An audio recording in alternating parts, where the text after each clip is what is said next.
agradecemos el espacio otorgado a la FIL Palacio Minería y al Programa Universitario de Estudios sobre Asia, África y Oceanía por organizar estas actividades. A continuación le voy a dar la palabra a la doctora Nayeli López, investigadora de tiempo completo del PUEAO y autora y coordinadora en el libro México y la República de Corea, caminando hacia un tratado de libre comercio. Adelante, doctora. Gracias por tu asistencia, ahora sí es personalizada. Muchísimas gracias. Y bueno, chicas, también gracias a ustedes que están aquí siempre para apoyarnos. Y pues bueno, este libro es una iniciativa del Programa Universitario de Estudios sobre Asia y África en torno a los temas importantes, relevantes que fluctúan entre las regiones de Asia del Este, particularmente Corea y sus relaciones con México. Es bien sabido y también como está reflejado en el libro, que desde principios de este siglo el gobierno de Corea, a través de su apertura, ¿no?, y de su inserción al proceso de globalización, ha intentado, ¿no?, ha aspirado a tener un intercambio económico con México a través de un tratado de libre comercio que aún no ha sido posible, independientemente de que la parte coreana sigue intentando e insistiendo. El gobierno de México ha decidido no proseguir, no seguir adelante con este acuerdo. Sin embargo, tienen acuerdos de intercambio económico y independientemente de que no haya tal cual un tratado de libre comercio, lo que sí es cierto es que la actividad entre México y la República de Corea es muy fuerte en términos económicos, que en los últimos años, más o menos a partir del 2014, hemos visto cómo no cientos, miles de empresas coreanas han llegado a asentarse a México. En la actualidad suman arriba de 2,000 empresas coreanas y algunas de esas empresas que son muy grandes, son emblemáticas, ¿no?, han instalado plantas gigantes como Kia Motors en Nuevo León, o también otras marcas, ¿no?, como otros productores de electrodomésticos, principalmente como Samsung, LG en Tijuana. Pero por ahí, si vamos viendo el mapa de México, vemos que hay mucha inversión de muchos tipos diversos. El libro es una explicación de cómo se han ido dando esas relaciones y también responde a algunos elementos importantes del por qué en la actualidad no ha sido posible esa firma.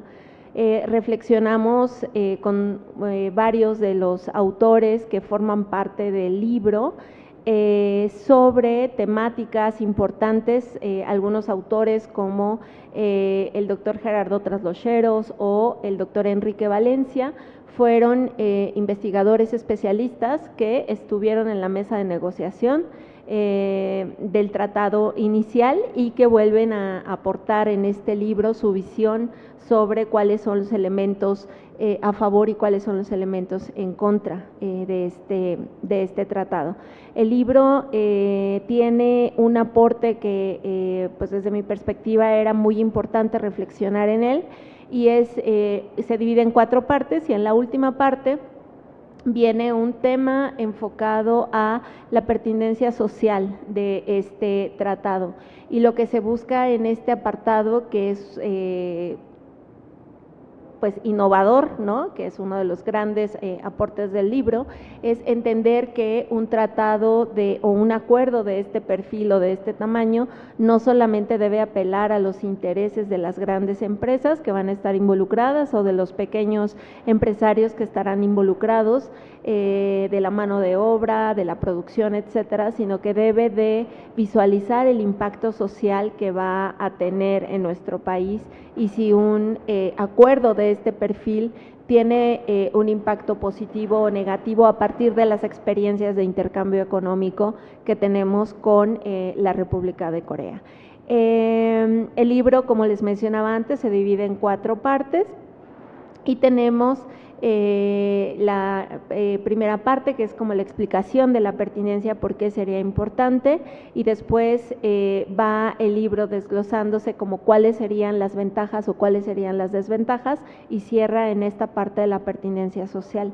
Los autores, quienes participan, autores y autoras, son investigadores de alto perfil con especialidad en Corea, son investigadores que sean desde la economía o desde las ciencias sociales, desde las humanidades, se aproximan, ¿no?, al estudio y al repensamiento de este tema en relación a México y la República de Corea. Y pues bueno, es un libro, sí, muy reciente, apenas salió el año pasado, gracias al apoyo de Andrea, que está por acá, que es nuestra encargada de ediciones, y es un libro que está recién publicado. Eso no quiere decir que no tenga un trabajo de mucho tiempo atrás, son procesos muy largos. Sin embargo, pues bueno, intentamos que justamente sea una guía o un elemento informativo fundamental para quienes lleguen en algún momento a tomar las decisiones en relación a estos acuerdos, sea por parte del gobierno, o sea para el sector empresarial, o sea también para los estudiantes, para la comunidad académica y el público en general que se interese en estos temas. Muchas gracias y sí. A continuación cedemos la palabra a Emanuel Trinidad Hernández, director de Planeación Política para Asia-Pacífico de la Subsecretaría de Relaciones Exteriores. Adelante. Gracias. Bueno, primero me presento. Mi nombre es Emanuel Trinidad y desde hace más de 30 años soy miembro del Servicio Exterior Mexicano y he estado adscrito a las embajadas de México en Japón, en China y en Australia, y ustedes dirán qué tiene que ver con Corea, ¿verdad?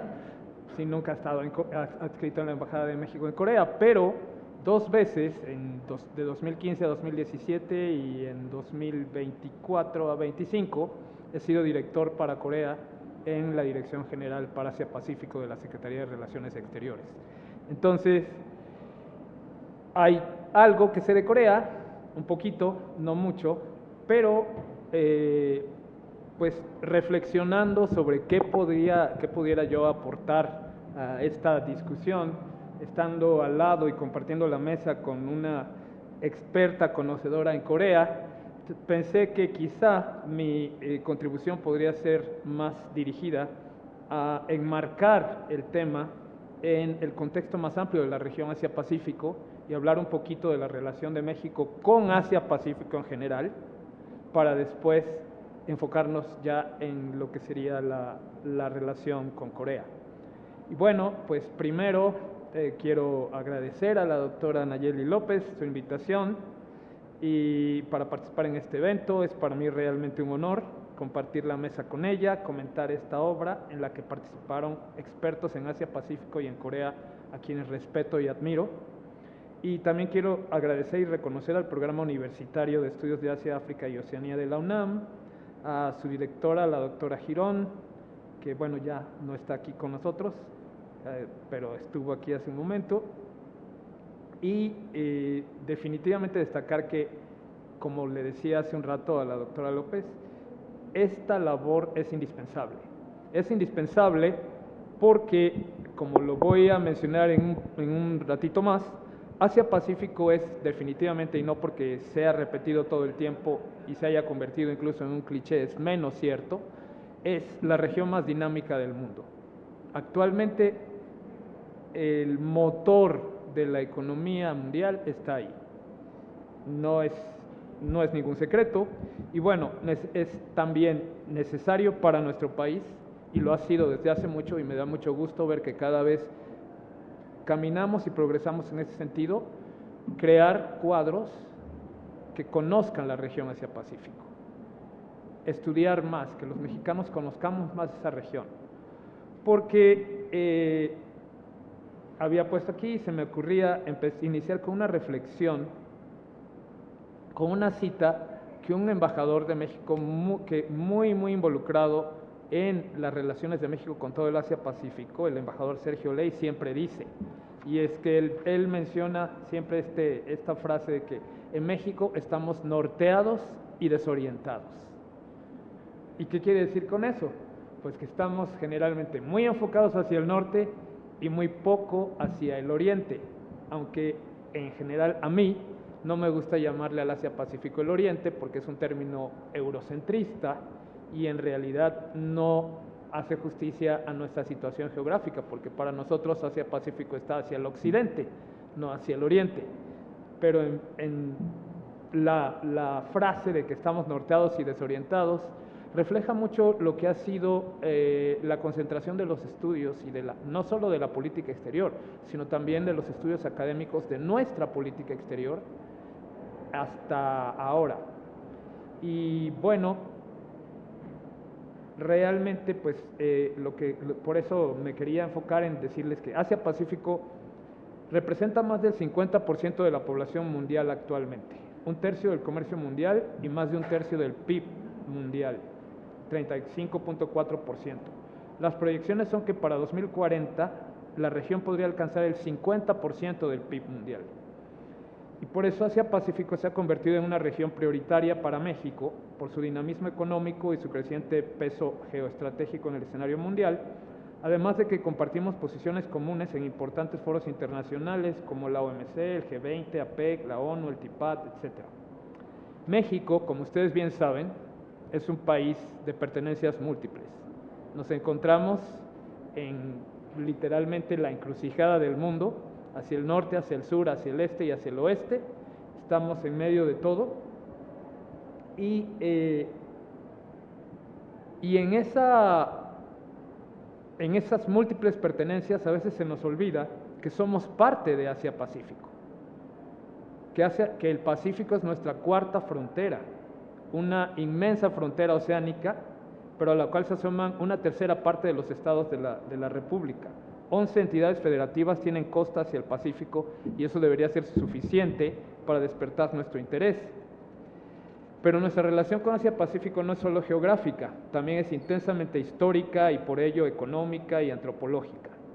Empecemos por lo más antiguo, porque la más popular de las teorías acerca de la población de nuestro continente dice que las poblaciones originarias del continente americano vinieron de Asia y desde ahí ya tenemos una liga con esa región. Además de eso, pues durante 250 años México fue el epicentro de la primera globalización que se dio con el comercio entre Europa y Asia, que pasaba mucho a través de nuestro territorio, desde Manila a Acapulco, de ahí a la Ciudad de México, de ahí a Veracruz, a Sevilla y al resto de Europa. Entonces, a través del galón de Acapulco, durante 250 años, recibimos textiles, bordados, huaraches, porcelana, mangos, arroz, y ellos recibieron chiles, maíz, plata, y hubo no solo eso, sino también una corriente migratoria que requiere de mayor estudio, porque se ha podido ir trazando en poblaciones en Guerrero y en otros estados como Morelos, genes de poblaciones asiáticas. Y hay también algunos estudios como el trabajo de la doctora Melba Faur sobre migrantes japoneses en la Guadalajara del siglo XVIII. Y esto sin demeritar las históricas migraciones de coreanos, japoneses y chinos durante el Porfiriato, que se esparcieron por diferentes partes del país, desde Yucatán hasta Baja California y desde Chiapas hasta Sinaloa. Por eso es que además de ser nuestra cuarta frontera, Asia-Pacífico también es nuestra cuarta raíz. No solamente somos indígenas, americanos, europeos y africanos, también tenemos genes asiáticos. Y hay una buena parte de nuestra población que tiene genes asiáticos. Como una anécdota, recuerdo mucho que cuando era jefe de la sección consular en la Embajada de México en China, tuvimos un caso de una pareja de señores mexicanos ya de edad avanzada que tenían que ir al hospital, y cuando llegamos con ellos al hospital nos decían, ¿pero ellos no hablan chino? Y yo, no, son mexicanos. Pero es que parecen chinos. Y sí, sí lo parecían, efectivamente, pero no lo eran. Entonces eso nos da la idea del pool genético asiático que también tenemos en nuestra población. Y claro, eso sin contar la importancia de las relaciones económicas. No sé si ustedes sepan, pero si han ido a la exposición que está en San Ildefonso, que se llama Somos Pacífico, ahí podrán ver monedas de plata mexicana que eran usadas en Asia como divisa y cómo las marcaban con diferentes caracteres para darles otro valor distinto al que tenían. Y durante siglos esto pasó porque nuestra principal exportación, lo principal que llevaba el galeón de aquí para allá, era precisamente plata y monedas de plata acuñadas aquí en México.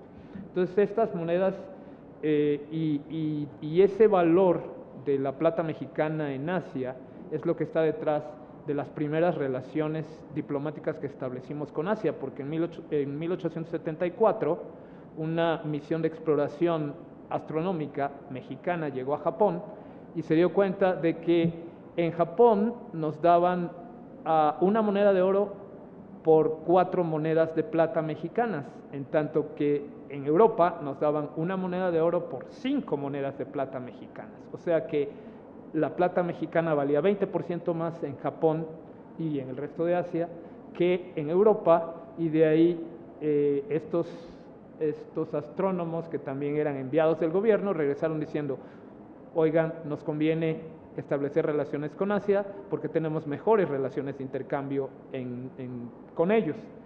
Bueno, me dejo de anécdotas y de chismes históricos y seguimos con la historia.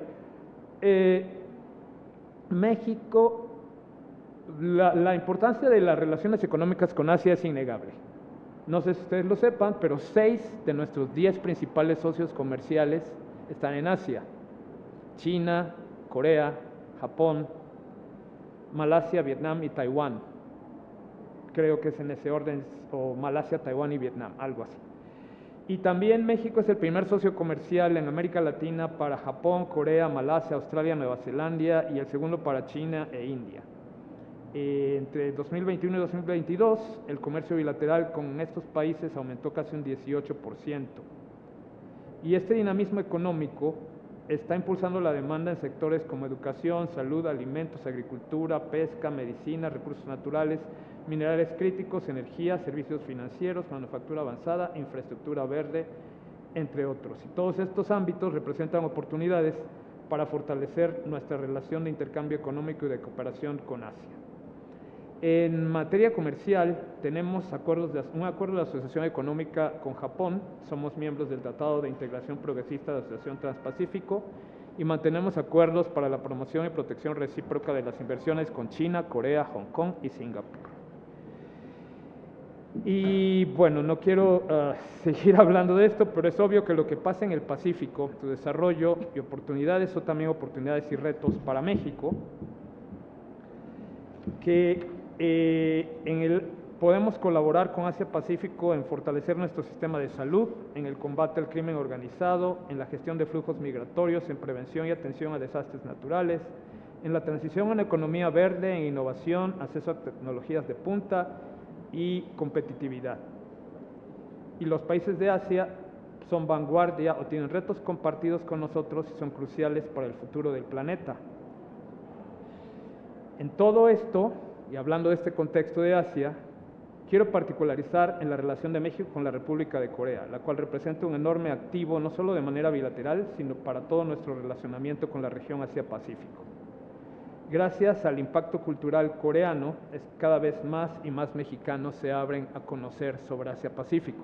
Entonces, de alguna forma, las políticas culturales y la diplomacia cultural que Corea ha implementado en el mundo y de la cual la doctora López nos va a hablar un poco más después, han sido importantes en general para nosotros porque han ayudado a que más gente en México se interese en conocer sobre los temas de Asia-Pacífico. Y no sé si a ustedes les pase, pero a mí cada vez más conozco a las quinceañeras mexicanas ya no quieren ir a bailar valses a Viena, ahora quieren ir a bailar K-pop a Seúl. Y esto es realmente, parece anecdótico, parece un chiste, pero es un cambio de mentalidad. Es realmente una apertura para nuestro país. Ya no estamos solamente enfocados hacia Europa, a lo mejor estamos menos desorientados y menos norteados que lo que estábamos antes. Con esto tenía más, pero con esto quiero concluir y devolverle la palabra a Nayeli para que ella nos presente de verdad esta importantísima obra que no me canso de recalcar la importancia que tiene para que cada vez más ustedes, todos nosotros, estudiemos a la región Asia-Pacífico, estudiemos a Corea, es nuestro cuarto socio comercial, es el 11º país inversionista en México y por tanto es un país importantísimo para nuestras relaciones exteriores. Existen muchos más países así, existen mucho más que Estados Unidos. Es nuestra labor incentivar que cada vez más y más mexicanos dejemos de estar norteados. Gracias.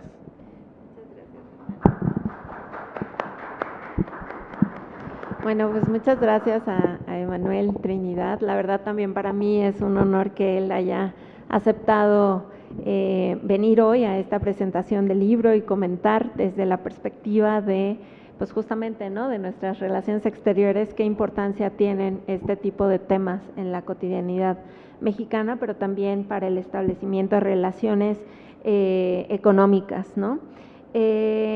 Como bien mencionaba Emanuel, uno de los grandes compromisos de la universidad, ¿no?, a través del Programa Universitario de Estudios sobre Asia, África y Oceanía, pues es justamente visibilizar estas regiones que, si bien existen y hay mucha gente que está enterada de su existencia, no hemos podido como país, como sociedad, como comunidad desarrollar conocimiento profundo sobre estas sociedades. ¿Por qué es importante el conocimiento profundo? Pues justamente el ejemplo que mencionaba Emanuel sobre el fervor de las jóvenes principalmente, ¿no?, sobre la música pop coreana, sobre BTS, no tiene nada de malo, también me dedico a investigar ese tipo de temas, pero muchas veces, generalmente cuando los jóvenes se acercan a las clases, vienen con la idea, con una idea romantizada, ¿sí?, de estas sociedades, tanto de Corea como de Japón y ahora China, ¿no?, que se asocia mucho con esta gran potencia económica, su fuerza, y va a destrozar al occidente horrendo, ¿no?, que nos ha hecho tanto daño. Y creo que México debemos como mexicanos trascender de esos imaginarios, ¿no? Cuando nosotros viajamos a algún otro lugar del mundo y de repente nos dicen, pues eres guatemalteco, no soy guatemalteco, soy mexicano, son latinos, ¿no? O eres brasileño, no, soy mexicano, son latinos, ¿no? Y entonces creo que ese puede ser el parámetro para entender que nosotros no podemos categorizarlos como asiáticos nada más, sino que dentro de este complejo concepto hay una diversidad importante y que cada uno tiene características independientes, que a lo mejor sí hay encuentros históricos, influencias históricas, elementos culturales compartidos, pero aún así cada sociedad tiene un contexto muy peculiar y muy específico en el cual emerge.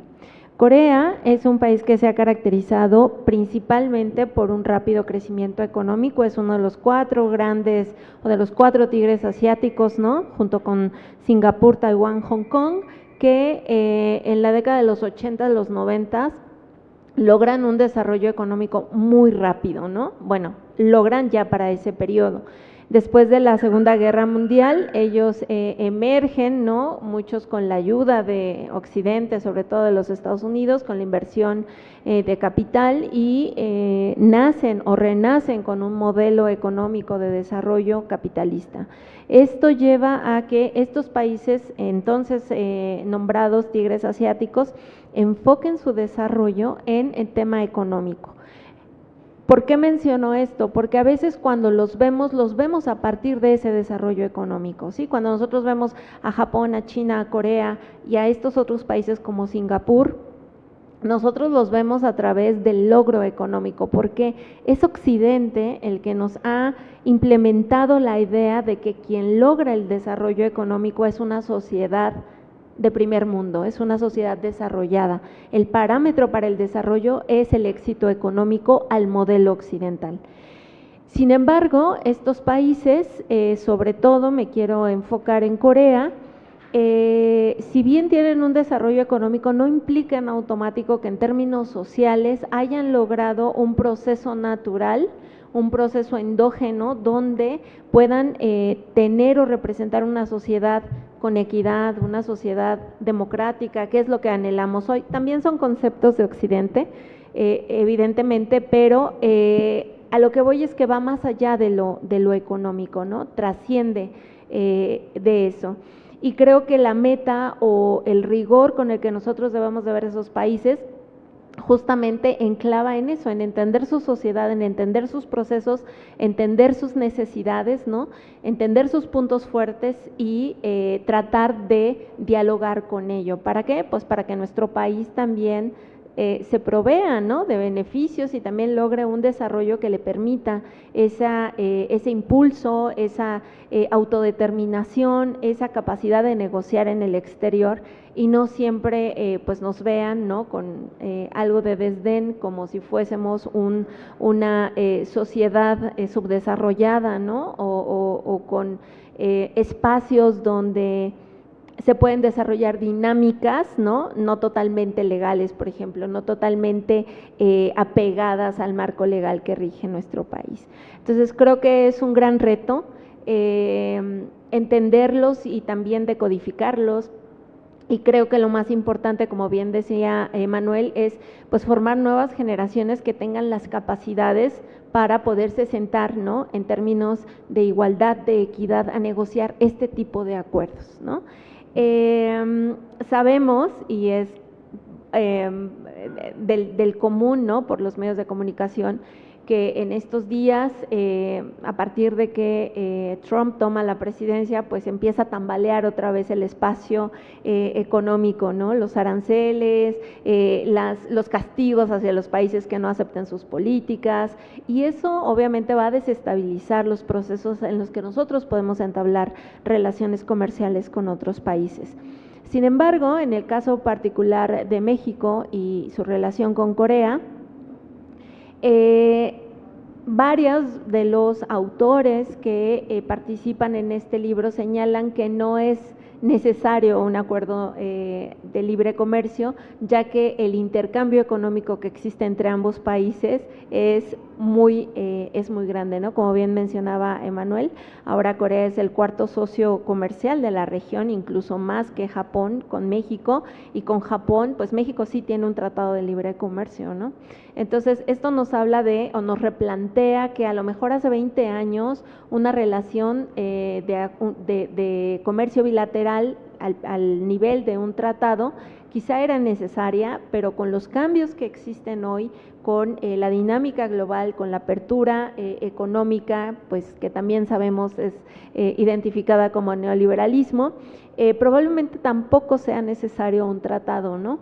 Entonces, la gran pregunta del libro es ¿por qué los coreanos insisten en tener un tratado si no es necesario y ya somos socios comerciales, ¿no? ¿Qué es lo que hay ahí que son tan insistentes, ¿no? Entonces, pues bueno, hay varios capítulos, obviamente, que van explicando de a poco, ¿no?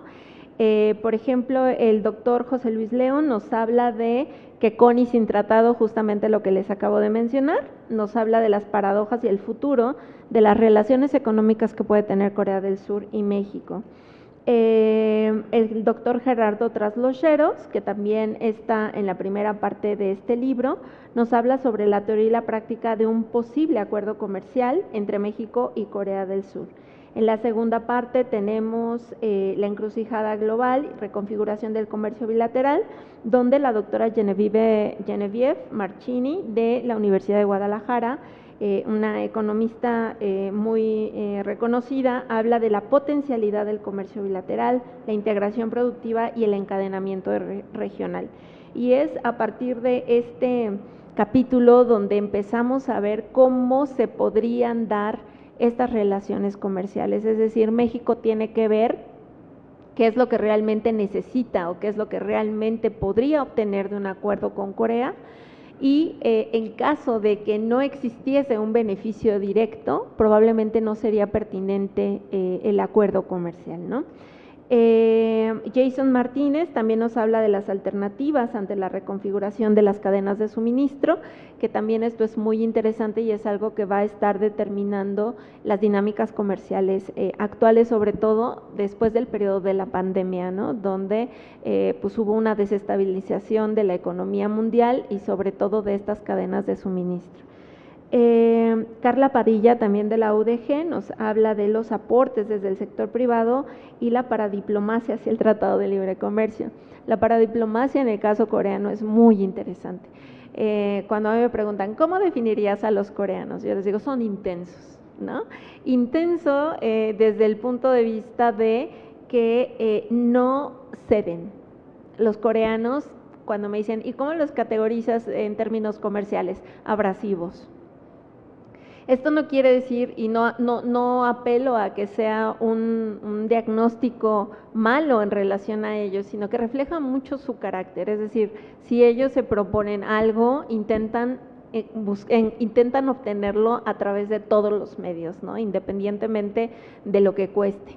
Y en ese sentido, estos términos de la paradiplomacia son muy importantes porque los coreanos están acostumbrados a negociar antes de empezar las negociaciones, ¿no? Es decir, van preparando el camino, van preparando a la gente una por una, la van convenciendo, van ganando esta gracia, esta simpatía, ¿no? Para que en algún momento esas personas clave puedan fungir como estos elementos que decidan, ¿no? O que ayuden a determinar la posible aceptación de un acuerdo comercial.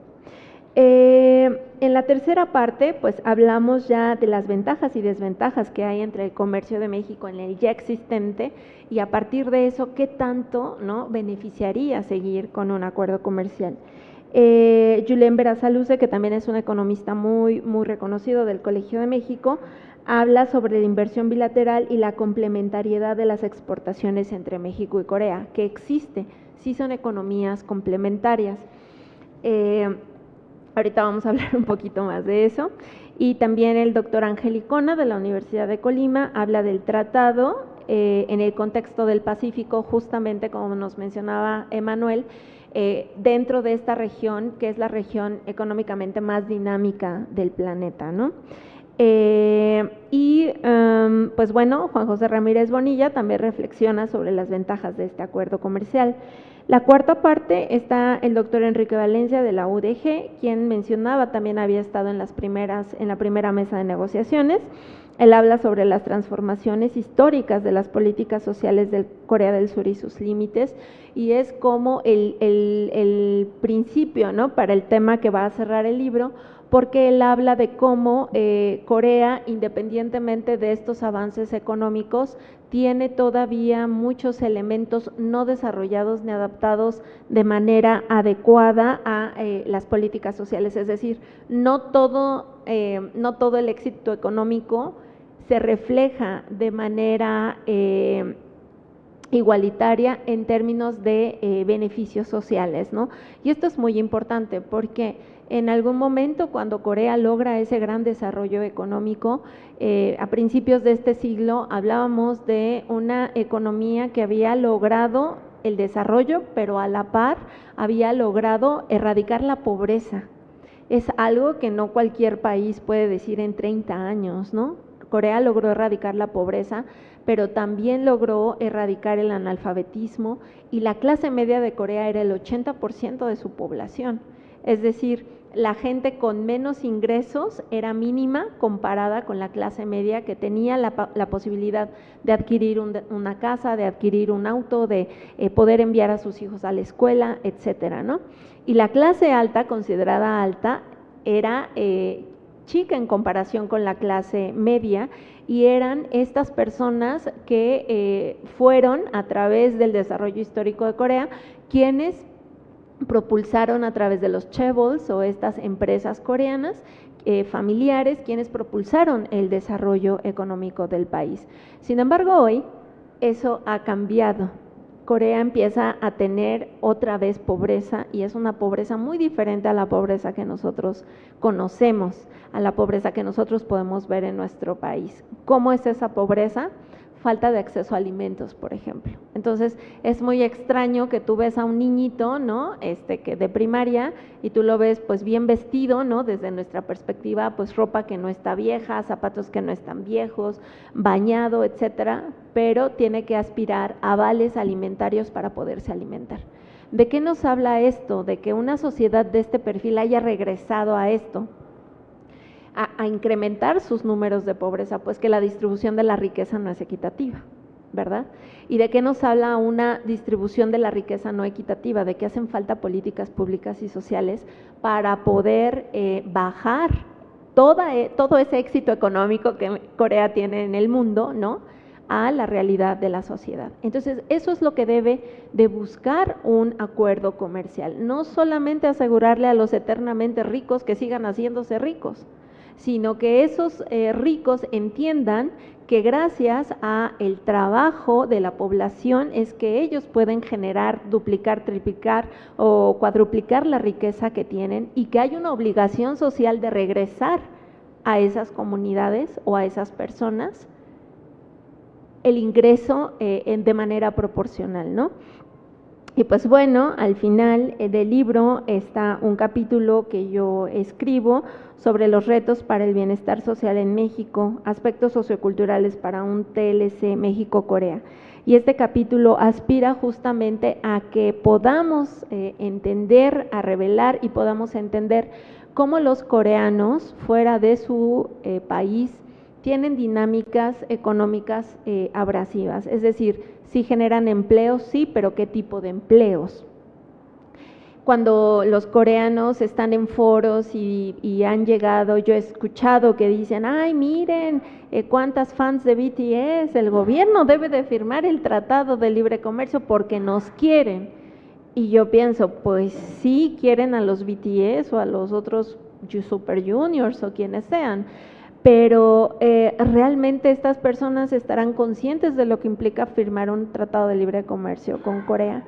Y este capítulo revela espacios donde las empresas coreanas tienen un mal comportamiento en México y hay casos de explotación, casos de abuso o casos, por ejemplo, de apropiación de agua, ¿no?, que hoy sabemos que son problemas presentes en nuestra sociedad y en muchas comunidades, ¿no?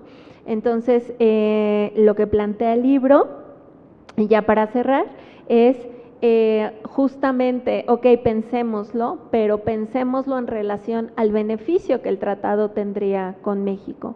México tiene hoy, bueno, siempre ha tenido esta ubicación geográfica, pero hoy en el contexto geopolítico, México tiene un territorio fundamental no solo para Corea, sino para muchos países. México tiene entrada a América del Norte, que es el mercado con más poder adquisitivo del mundo, pero también tiene entrada a América del Sur, que es un mercado de poder medio. No es lo mismo entrar a América del Sur y vender que llegar a África y vender. ¿Por qué? Porque el poder adquisitivo es diferente. Por eso también las políticas de promoción cultural en América Latina de Corea son tan fuertes. Tienen el sentido y tienen la meta de ganar la simpatía. ¿Por qué? Los coreanos necesitan llegar a territorio mexicano para producir con la mano de obra que tenemos, que es una mano de obra muy calificada, pero a bajos costos. ¿Para qué? Para llegar al mercado principal, que es su meta, los Estados Unidos, ¿no? Entonces, aparte de eso, pues México tiene, como mencionaba, mano de obra importante, pero también tenemos salida marítima por los dos lados, ¿no?, hacia Europa, hacia toda la zona del Pacífico, y aparte de eso, pues tenemos muchísimos materiales importantes para la producción que desarrolla Corea en el país. Por ejemplo, en la industria automotriz, tenemos acero, el acero es importante, Corea ha traído sus acereras para producir el acero aquí y entonces con ese acero pues alimentar sus propias empresas como Hyundai y Kia, ¿no? Entonces creo que en ese sentido y en esas partes específicas es donde México debe poner los ojos, debe poner la atención y no cerrarse a un acuerdo, sino aprender a negociar con estas sociedades, porque con este perfil no solamente Corea, ¿no? Hay muchas otras sociedades, entre ellas Japón, entre ellas China, ¿no? Con que México tiene que empezar a aprender a valorar el espacio que tenemos, a valorar la mano de obra que tenemos y también nuestro territorio, ¿no? Como llegar a estos acuerdos, pero con una conciencia mucho más plena de quiénes son esas sociedades, con quién nos estamos enfrentando y con quiénes estamos pues a punto o tratando de firmar acuerdos de libre comercio. Muchísimas gracias. Agradecemos mucho a nuestros ponentes y tenemos algunos minutos para preguntas. Adelante. Bueno, antes que todo, felicitaciones. Muchas gracias. Segundo, perdón por llegar un poco tarde. El lugar está un poco complicado para llegar. Es una notación enorme. Estoy explicando yo y por aquí otras personas. Tercer comentario. Efectivamente, yendo a la historia que me planteaba Manuel, yo soy sociólogo y economista, Arnoldo Pérez, soy de aquí de la UNAM. Hay piezas de historia, como decía la maestra Nayeli, los chaebols fueron sumamente importantes para el desarrollo actual de la economía del sur. Eso de los chaebols, perdón por la pronunciación. No se preocupe. Yo tengo una pregunta primero. Desde el 94 tenemos a Carlos Slim y su gran apoyo aquí en México, que tomó gran importancia con el primer tratado de comercio norteamericano y sigue teniendo importancia ahora en las siguientes versiones. Carlos Slim sería como un representante, un chaebol a la mexicana, que es la primera pregunta, y en ese sentido podría ser un ancla, siendo muy pragmático, como se hacía y a Brasil, un ancla, emporio en México, de Carlos Slim, para no tanto un tratado, pero sí un acuerdo de chaeboles a chaebol en México. Sería mi primera pregunta, la dejo ahí a la segunda cuestión. Es importante, creo yo, en el análisis ver la estructura de corto plazo, de la estructura de la coyuntura. La coyuntura es Trump. No vamos a quedar aquí en lugares comunes que se ponen con aranceles y demás, pero sí podemos decir que sí está haciendo un timón, está dando timonazos muy fuertes, pero en lo estructural, más allá de Trump, la historia sí está, digamos, conduciendo hacia ese tratado o no, entre Corea y México. Sería mi pregunta. Claro que leer el libro. Y en ese sentido, también mi pregunta sería, ¿qué nos dice Canadá? Ya se me voy a la coyuntura, pero Canadá está poniéndose al tiro con Estados Unidos. Ya fue con China, estuvo con Xi Jinping, y eso no es algo que no sea irrelevante. Entonces, si volteamos a ver a Canadá con China, muy fuerte para el fanatismo, para el MAGA, pero México con Corea a lo mejor no es tan amenazante. Entonces, en ese sentido, si lo vemos como espejo, ¿no sería tal vez algo viable en el futuro? Es todo. Bueno, los chaebols tienen su característica principal es que son empresas que se forman, que se fundan con recursos del Estado. Sí, no son de capital privado. Entonces, después obtienen capital privado y siempre han, digamos que dependido, ¿no?, del apoyo gubernamental. Cuando un chaebol llega a quebrar, el Estado lo rescata y le vuelve a ayudar, ¿no?, a desarrollarse, y por eso es que también en la actualidad pues la mayoría de la población coreana cuestiona directamente estos chaebols, ¿no? Porque si bien alguien en Corea trabaja en Samsung y sabe que tiene un trabajo seguro, aún así considera desigual que el gobierno les dé incentivos, ¿no? Porque a ellos y a los pequeños empresarios no, por ejemplo, ¿no? Entonces, los chaebol se construyen a imagen y semejanza de los keiretsu japoneses, ¿no?, que tienen el mismo modelo, y esto surge porque el Estado genera una política económica que se llama Estado desarrollista, donde el Estado va dirigiendo el desarrollo económico. O sea, el Estado toma las decisiones sobre en qué sectores se va a invertir o no. ¿Por qué? Porque en su momento Corea tuvo capital limitado, es decir, no tenía dinero para poder salir de la pobreza posterior a la guerra. Entonces el dinero que tuvo lo tuvieron que invertir en sectores específicos, porque si no lo hacían, entonces no iban a poder desarrollarse y mantener su independencia, ¿no? Acababan de salir de una colonia de Japón. Entonces, a diferencia de las empresas en México, aunque son monopolios, ¿no?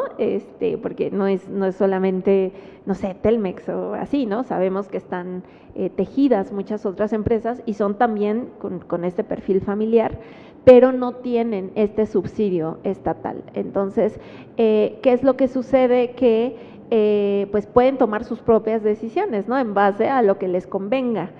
Muchas veces en Corea, por ejemplo, los extranjeros que vivimos allá decimos que es la República de Samsung, porque el 50% de la economía coreana está sustentada en toda la estructura económica de Samsung. Entonces, cuando uno se imagina qué pasaría si Samsung se va a la bancarrota, pues se lleva entre las piernas la economía coreana. Entonces, los chaebol están metidos como en estas venas, arterias de toda la estructura económica coreana, y por eso el Estado hoy está obligado también a ayudarlos a salir adelante cuando presentan una crisis, y es un modelo pues totalmente diferente al que existe en México, ¿no? Sí. Sí, yo creo que con eso, en realidad, pues decía, pues hay grandes monopolios en todo el mundo, pero sí tienen, como lo estaba ahorita apuntando Nayeli, tienen diferentes características. No son lo mismo digamos, esta vertiente asiática de los chaebol o los keiretsu, las ogoshosas japonesas, y cómo se han desarrollado en otros países. Entonces, si nos vamos a lo que apunta el último capítulo del libro, pues no parecería como que sería muy conveniente una alianza entre estos grandes monopolios de diferentes países, porque se dejaría de lado la vertiente social, que es lo que hasta ahora se ha dejado de lado en la negociación de estos tratados de libre comercio. O sea, el mundo, y como también se apunta en los primeros capítulos, durante los 90, los primeros 2000 se dio toda esta explosión de tratados de libre comercio, y ahora ha ido reduciendo el número. Se siguen negociando. Hay países que todavía lo tienen como una de sus prioridades de políticas nacionales. Estamos viendo, por ejemplo, que ahora mismo la India se ha embarcado en una gran campaña de diversificación comercial, pero porque precisamente la India se había quedado a un lado cuando aconteció toda esta gran ola de negociaciones comerciales internacionales, y también como el gobierno de Corea, que empezó el año pasado, ha declarado que uno de sus grandes prioridades de desarrollo nacional es precisamente la firma de tratados de libre comercio con otros países. Pero como bien lo apunta el último capítulo del libro, necesitamos estar más conscientes de qué cosas implica la firma de un tratado de libre comercio, porque ya no son iguales. Ya estamos hablando de tratados de libre comercio hasta de tercera o cuarta generación, que son incluso en la renegociación del TEMEC o la negociación del acuerdo globalizado con la Unión Europea, ya hay muchas cláusulas que no estaban en los tratados iniciales, porque se ha ido viendo que es necesario involucrar más y más factores, no solamente el comercio. Entonces, sí es necesario para nuestro país quizá tomar un respiro. Ha habido un respiro por diferentes causas. Ha habido una pausa en la negociación de tratados de libre comercio en los últimos 7, 8, 10 años. Con Corea, la pregunta esencial del libro sigue siendo muy relevante. ¿Será, no será? Pero creo que lo que tenemos que seguir haciendo es seguir estudiando todo este tipo de cosas para poder tener mayores elementos que nos permitan, o que le permitan también a los tomadores de decisiones el decidir, valga la redundancia, por qué camino vamos a ir. Muchas gracias, se nos ha acabado el tiempo. Agradecemos la participación de nuestros ponentes y a quienes nos acompañaron aquí y a través de las redes sociales. Los invitamos a comprar el libro que se encuentra a la venta aquí, tiene descuento y también se encuentra en el stand de Libros UNAM, a que nos sigan en las redes sociales del PUEAO y a que revisen el catálogo de libros del programa. Muchas gracias.